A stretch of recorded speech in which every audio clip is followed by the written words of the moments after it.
JD, thank you very much. No tax refund, no communion. That's the claim coming from some at a small Houston church. Isaiah Carey here now with the story. It is strange sounding, Isaiah. Very strange story, Tom. Now, it's one of those stories that may be hard to believe, but it has rocked the small, intimate congregation to its core. That's why the person we talk with in this interview doesn't want their identity revealed. When it comes to church, communion is supposed to be a part of the service. It's expected, but not on this Sunday. It seemed like we were all looking at each other still in amazement, like, what is really happening? This person we'll call James says he was shocked at what he witnessed on First Sunday here at Houston Unity Baptist Church. It was just before communion when James says the pastor asked church members a question. He said, okay, well, for all of those that are getting a tax refund, how many of you are going to give it to the church? No one said anything. He said, I'll ask again, how many of you are going to give your tax refund to the church? No one said anything. That's when James said the pastor refused to give them communion. Because it happened right after he asked for the money and no one responded. And so then he said, okay, I'm not going to serve communion in a church where people's spirits are bad. Ask for that tax refund on the church. Whoever told you that told you a lie. This is Reverend John Goodman, the pastor at Houston Unity, leader of the 30-member congregation since 1976. I will not serve communion to a church full of people with bad spirits. Everything you said is a lie, all right? While Reverend Goodman initially denied the claim, he says he did ask about income tax refunds. Goodman says he wanted to know if the congregation would donate like one of the other church members. He gave his refund to start building the church's parking lot. I asked the members, I said he donated from his income tax money.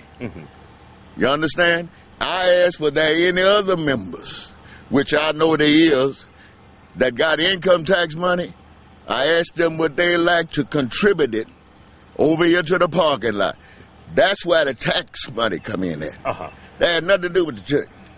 So let me ask you this, and I completely understand what you're saying, but did you withhold communion? Oh, yes, definitely. But it wasn't tied. Wasn't nothing to do with no income tax. So why did Goodman withhold communion from the members of his congregation? He says members of his church failed to do what's right by unity. What you're talking about a church here with 4 or 5 folks just doing, and 25 devils in it. That's right.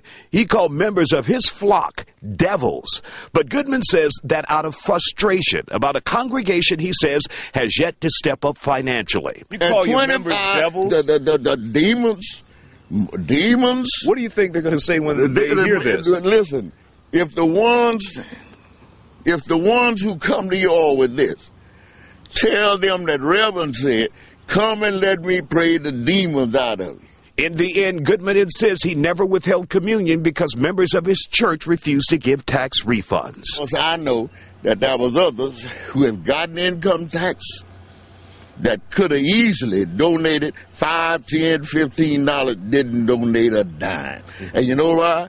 They didn't donate a dime because of the same thing that's going on in our church, which is why pastor did not give communion out. You understand the spiritual thing. And, of course, he says he wants to get that parking lot completed within 6 months or the land is reverted back to another company or the city. And so, Tom, they're still trying to work on that. But he is very frustrated, but he denies the claim that he asked for their tax refunds and refused the communion as a result. And as interesting as all this may be, nothing illegal about what has been said so far. Absolutely not. Absolutely not. But once again, that is the story. Isaiah Carey, thank you very much. No Melinda? problem.